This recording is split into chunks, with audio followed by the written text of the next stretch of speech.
Hi, good afternoon, everyone. Before we begin, it's been a tough 30 days here in Las Cruces for all Las Crucens. So I'm going to ask for a brief moment of silence. We lost 18-year-old Luis Mendez, 21-year-old Riley Getz, 35-year-old Benjamin Harden, and 28-year-old Sergeant First Class Antonio Rodriguez. And then 9 days ago was the 30-year anniversary of the bowling alley massacre.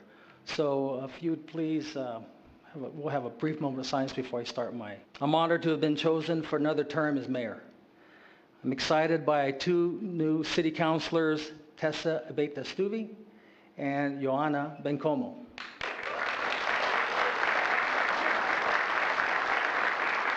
As well as the re-election of Councilor Cassandra Gandara. She will be serving as Mayor Pro Tem. So congratulations, Mayor Pro Tem. We're sorry to lose Councilors Jack Ekman and Greg Smith, but grateful for their years of guidance. Fortunately, we will be able to work with Greg in his capacity as director of the Doña Ana Arts Council. Elections are a way in a democratic society that we choose our leaders. They also give us the opportunity to regularly affirm or change the path that we've taken. My own sense is that the results of the November election reflect general satisfaction of what we've accomplished in the city over the past decade and the kind of future that we are still wanting to create. Las Crucens are justifiably proud of our new plaza and active downtown, our improved streets and recreation facilities, our steadily improving infrastructure and expanding economy. We share an appreciation for the city's financial stability, strong reserves, and high bond rating, maintained by successive councils through good times and bad. We have grown as a city within our distinctive culture and welcoming lifestyle, so this remains a great place to live. It's only fitting that these achievements were recognized during the course of the election campaign, because our successes are created and shared by all of us, whatever our political orientation.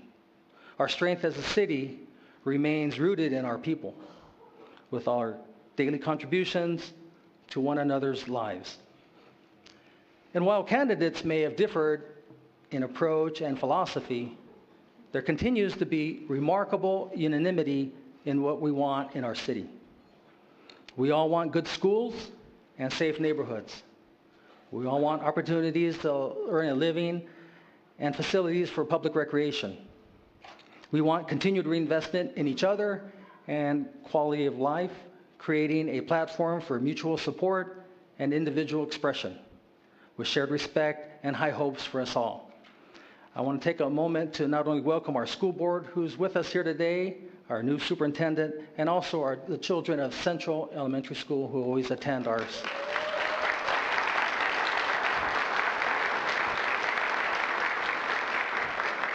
So these are members of their student council. So I don't know if they told you, but it's required that you come to our State of the City address. I would like to highlight today some of the areas that will be particularly important to us as a city in the coming months. A major task will be to hire a new city manager. One of the most important things we do as mayor and council. For my part, I'll be looking for someone hardworking and responsive who understands that his or her job, like mine, is 24/7, 365 days a year. I want someone who will maintain our careful financial stewardship and understands what an advantage it gives us as a city. I want someone who will present clear pros and cons on every issue, and someone who works well with both our council, staff, and treating everyone with respect, high expectations, and a smile. Finally, I want someone who is thrilled beyond measure to be here and eager to be part of what we're doing here as a city. He or she needs to understand that we are serious about having our highest aspirations reflected in our policy, whether it's the support of traditional neighborhoods, local businesses, area school children, or a strong determination to be transparent and inclusive in all of our city decision-making. When I was first elected mayor, there was widespread concern about future growth and development and whether or not this city would remain a place that we still want to live. In recent years, we have dedicated ourselves to planning for the future, more intentionally building on the strengths and shared values of our community and reflecting a consensus of how we want our lives to be. This long-term commitment has culminated in the development of a new comprehensive plan for the city of Las Cruces, designed to shape and develop over the next 20 years. This plan, called Elevate Las Cruces, represents input gathered from over a year and a half of community meetings, public workshops, online surveys of residents, planning by consultants, and city staff, all aimed at agreement on what we want Las Cruces to look like in the future, and policy changes that need to be enacted to achieve that result. All of us, I think, are pleased by the results, especially with its emphasis on sustainable growth, quality of life, economic prosperity, and preservation of our natural environment. Of note, as we move forward toward final adoption, which we did yesterday, are discussions about how land within the city limits that is owned by the State Land Office will be treated for planning purposes. We look forward to working closely with the Land Office to make sure that development on these parcels occurs cooperatively and in ways supportive of the overall vision of the people of this community. In any case, completion of this plan was a Herculean effort, spearheaded and overseen throughout by the Comprehensive Plan Advisory Committee. Members of the committee are here with us today, and I'd like for them to stand and be recognized, and I have them over here. I'm going to start with Committee Chair and former Mayor Pro Tem Sharon Thompson,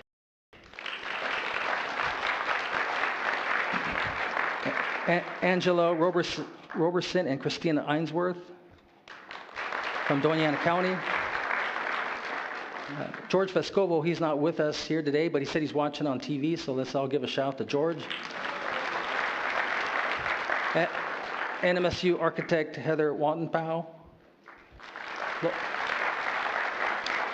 Local developer John Moscato. Todd Stuvey from Memorial Medical Center. We also have Planning and Zoning Commissioners James Bennett, Harvey Gordon, Roberta Grand, who's not with us, Luis Guerrero,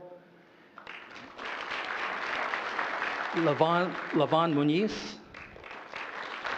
Russ Smith, and Abraham Sanchez. Thank you for all of your hard work on our behalf. There are, of course, as always, a wide variety of projects underway in the city, including those made possible by the GEO bonds that were approved over a year ago by our voters. Our city staff and councilors will be bringing forward many other important proposals to consider. I would like to take a moment to highlight a few specific areas for discussion today, initiatives that I believe will pay valuable dividends to our community for the years to come. The first is a more assertive role for the city in the development of affordable housing. Access to quality housing is key to our residents' ability to live as fully empowered members of our local community.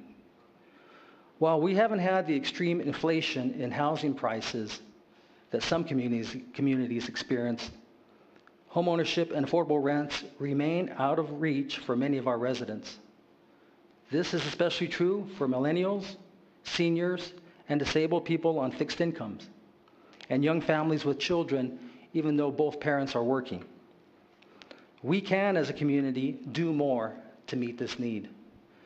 I would like the city to make greater use of the investment portfolio of the Telshore Fund, which is a public benefit account created through the leasing of Memorial Medical Center, to make low-interest loans to our local housing providers. These loans can be applied to the 10% matching portion of state and federal grants. Besides getting local proposals off the drawing board, these investments would also provide a reasonable rate of return and valuable diversification of our Telshore Fund itself. I also want to be more proactive in acquiring infill for new housing. In this way, middle and lower income residents can take advantage of the already existing facilities and infrastructure, including public transit, so that more of their income can go to housing and less to securing transportation far out of town. Finally, I would like for us to achieve affordability within a wider variety of housing, including development that offers apartments, single-family homes, artist lofts, workspace, and nearby retail facilities, and opportunities for both rentals and ownership of homes. We have with us today a true champion in developing safe and well-designed housing options for our community. I would like to introduce Mr. Juan Olvera of the Mesilla Valley Housing Authority. Thank you, Juan.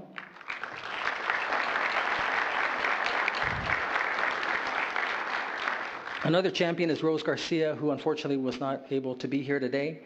But the two of them, I have to tell you, and thank you for your years of creativity for all that you do.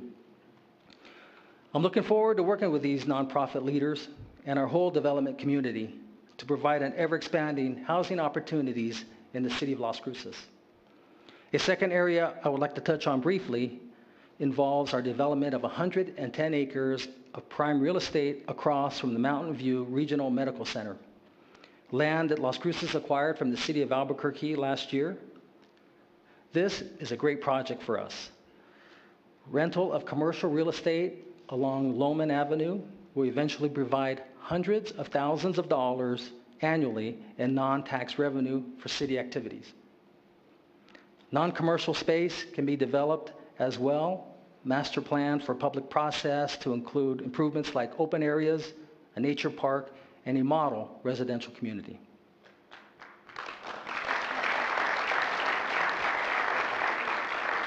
This is a tremendous opportunity for the strategic investment in our future, and we will be engaging you regularly as our planning proceeds.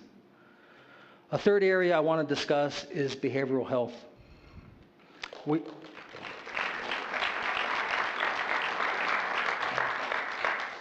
We all have become more aware of the behavioral challenges facing many in our community and the role these challenges play in poor school performance, substance abuse, crime, homelessness, and reduced quality of life. We are realizing that law enforcement officers and classroom teachers have ended up being frontline responders for individuals in crisis, and that the county jail has become our de facto treatment facility, a role that it was never intended to play. All across the country, cities and counties are working to address these concerns. The most effective responses work by drawing together the entire community, care providers, nonprofits, law enforcement, and governmental entities, to collectively plan and develop comprehensive, multifaceted service for affected residents. My understanding of the power of collaborative effort has been deepened by Mayor Pro Tem Gandara's leadership in our local 100% community initiative.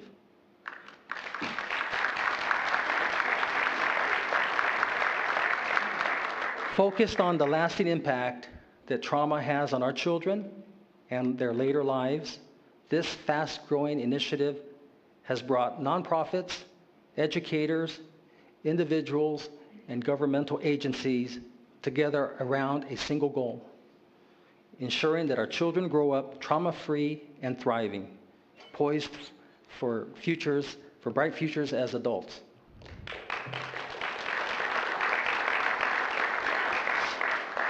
Another positive step has been the emergence of the Local Collaborative 3, or LC3, growing out of the Doña Ana Behavioral Health Collaborative and operating within Families and Youth, Inc.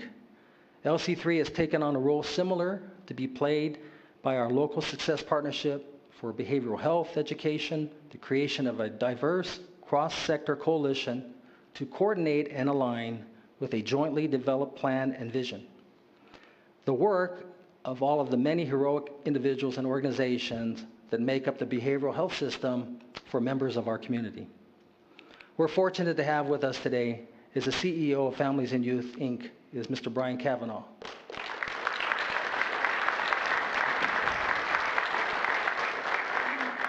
Along with him is Roseanne Vasquez, Clinical Director. Jolene Martinez, Collaborative Support Administrator. And Gina Gibson, also a Support Administrator. Thanks to all of you for your leadership in this very important area.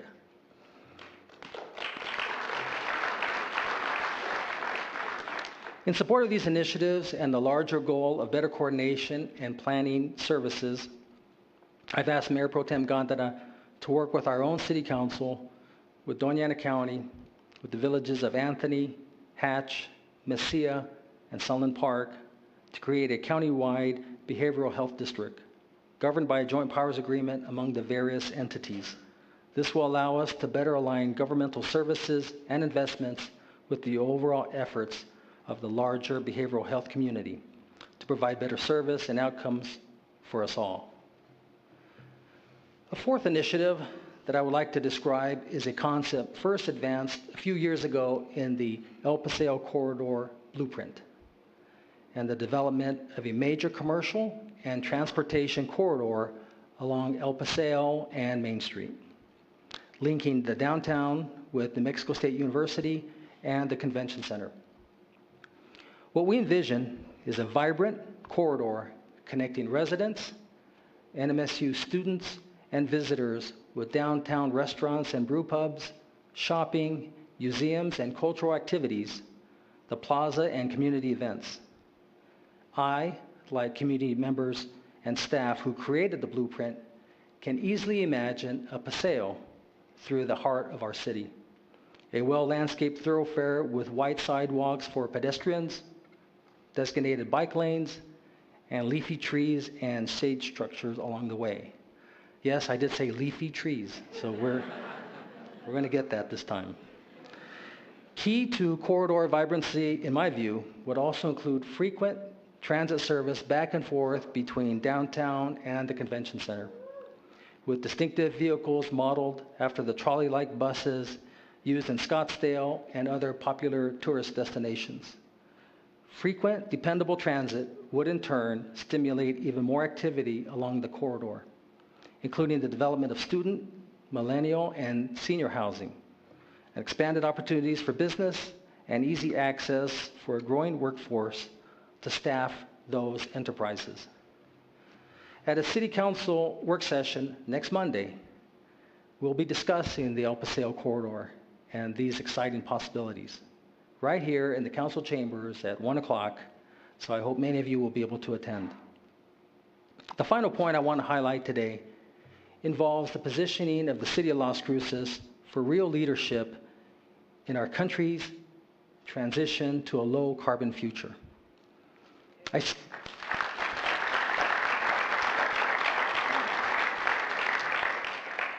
spoke at length about this in last year's State of the City address. And since then, concern about a rapidly warming climate has only deepened.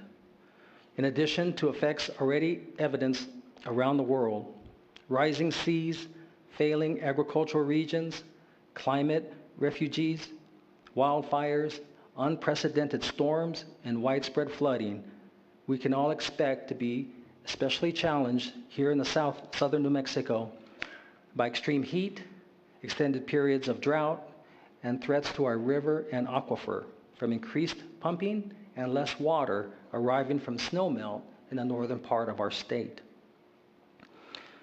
I'd prefer not to bring this up again, focusing instead on the many positive things that we've achieved as a city. But I attend national conferences of mayors, and I'm briefed with some regularity as to the national trends. And I would be failing in my duties if I didn't call to attention some of the many challenges ahead for our city and economy, as we are all forced to move decisively away from carbon-based energy sources in coming years.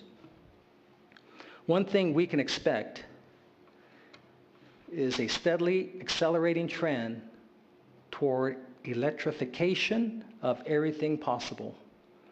This is because electricity can be generated by non-carbon sources like wind, geothermal, and solar, and stored and distributed for later use by new technologies, many of which are less expensive than fossil fuels. Traditional fuels will become more expensive through carbon taxes and other disincentives, and non-carbon fuels will take their place. This transition is already happening on a worldwide scale, and like the advent of personal computers and cell phones, it will go slowly at first and then seemingly all at once. We want our community to ride this wave rather than be swamped beneath it. At a work session in April, our sustainability officer and city staff will begin outlining the full range of implications for the city and this energy transition, to include to our fleet of vehicles, our buildings, both existing and proposed, and countless other impacts that are now being realized. What we learn will help us set clear priorities for future decision-making and resource allocation. These challenges we need to anticipate and address for the future of our community. This will require not just technological advances, but a large-scale reorientation of the way that we relate to our natural world and to one another. It is also, in my view, a time of tremendous opportunity, given our abundance of sunlight and other non-carbon fuel sources, our local university's expertise in renewable technologies and desert agriculture, and our natural resilience as a culture and people.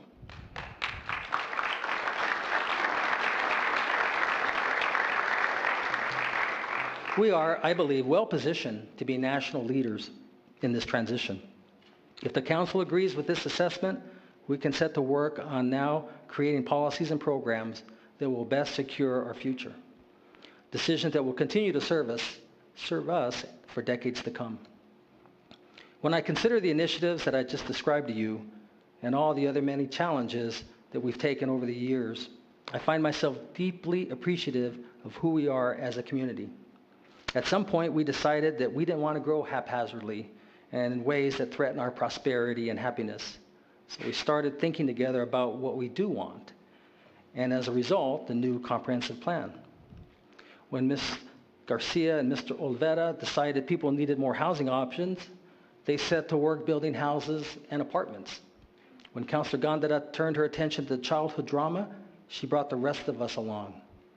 When our friends at FYI and the larger behavioral health community realized that we need to coordinate our efforts, they formed the LC3 Collaborative, something that we as a city can enthusiastically support.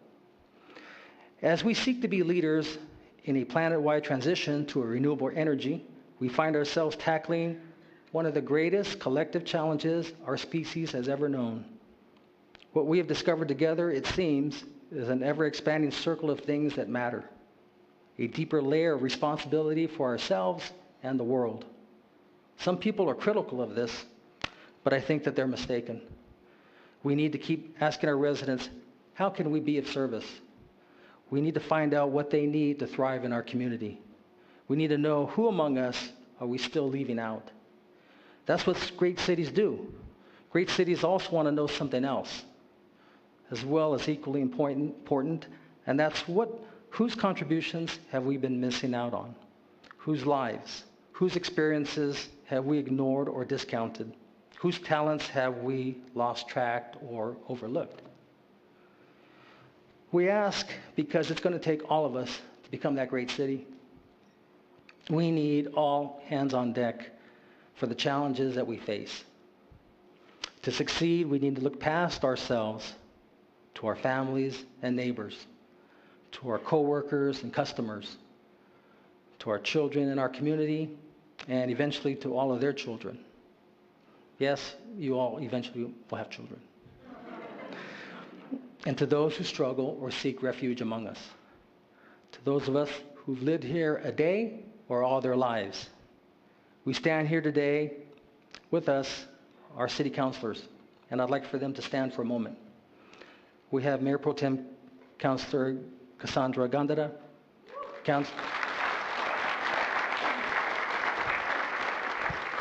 Councilor and former Mayor Pro Tem Gil Sorg, Councilor Yvonne Flores, Councilor Gabe Vasquez, Councilor Tessa Beta Stuvi, and Councilor Joanna Bencomo.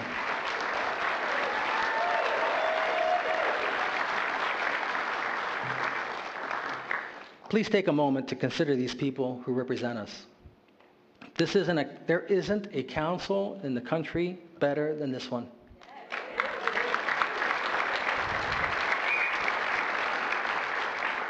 You won't find city councilors anywhere more committed to their community or more engaged with the people that they serve.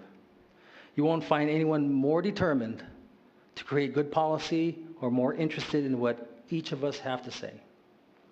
Please talk to them, to me, or to our staff, more so to them.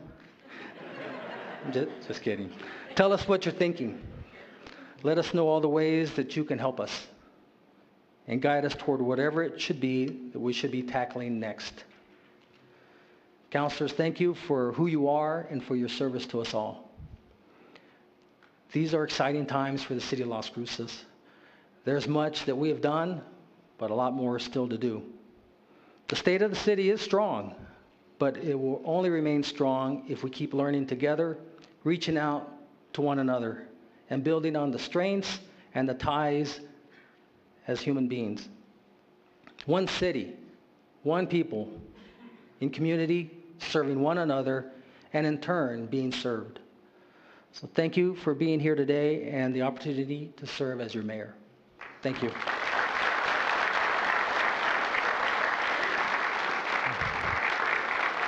Thank you very much. Thank you. Thanks. So before you all head out to get the steak and lobster that's outside, we have some dignitaries I'd like to, please be seated, I'd like to just recognize before they head out. So on my first row, we have Mayor Diana Trujillo from the city of Anthony.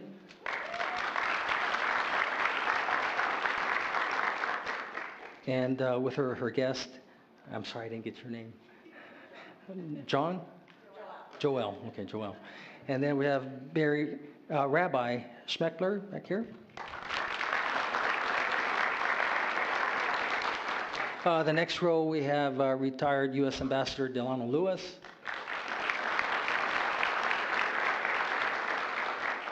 The Consul General of Mexico, Mauricio Ibarra.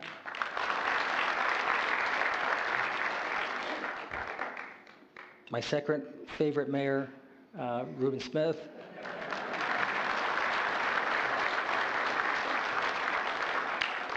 That is favorite Las Cruces mayor, former mayor. Because next to him is Mayor Oscar Leeser of El Paso, and also former Mayor of El Paso, John Cook. You know, a little something special you all probably weren't aware of. I lived for 2 years in Alamogordo as a child, first grade, second grade. I moved here in third grade, but the Mayor of Alamogordo, Richard Boss, is with us here today. Mayor of Sunland Park, Javier Perea. And interestingly, he was our city attorney, but then he went on to greener pastures, retired Brigadier General Fermin Rubio. Also, we also have Bishop Ariano from the Apostolic Church in the back there, Bishop. And one of my assistants, George Mendoza. George.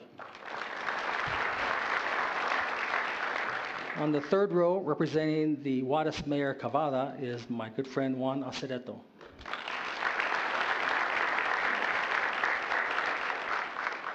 District Attorney Mark D'Antonio. Chief Deputy District Attorney Gerald Byers. Stolen away from the Las Cruces Police Department, but is the undersheriff of the Doña Ana County, is Jaime Quesada. That was a good promotion. Sheriff Kim Stewart.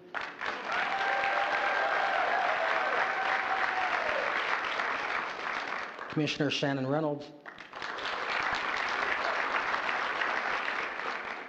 And our county clerk, Amanda Askins Lopez. Lopez Askins, sorry. I always get that messed up. Lindsay Bachman, deputy. Eric Rodriguez, our county treasurer. Did you bring any samples with us today, treasurer? No. Our county assessor, Leticia Benavides. And on the second row, our good friend, Mr. Alfred Rux. He's a national board member of the NAACP. And local president of the NAACP is my good friend, Curtis Roseman.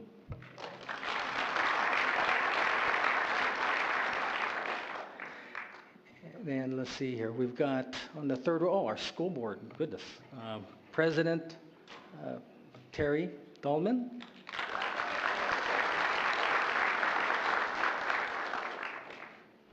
And Vice President Maria Flores.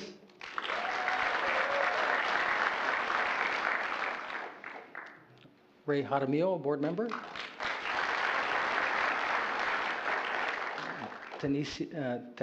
Teresa Tenorio? No?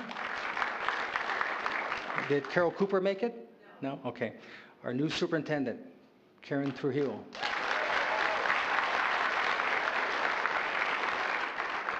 And Deputy Superintendent Gabe Hawkes. And former Mayor Pro Tem Emeritus, or retired Mayor Pro Tem Emeritus, Dolores Archuleta, and her daughter Debbie. And you know what? I think, Belia, didn't you just get reappointed to a committee? Tourist. That's a state appointment. So Belia Alvarez, thank you for joining us here today. Also a good friend is Arturo Ramos. Thank you, Arturo. And sitting next to him is Richard Deub, the former retired director of the Chamber of Commerce for El Paso. So thank you, Richard. Okay, well, thank you very much. We appreciate it.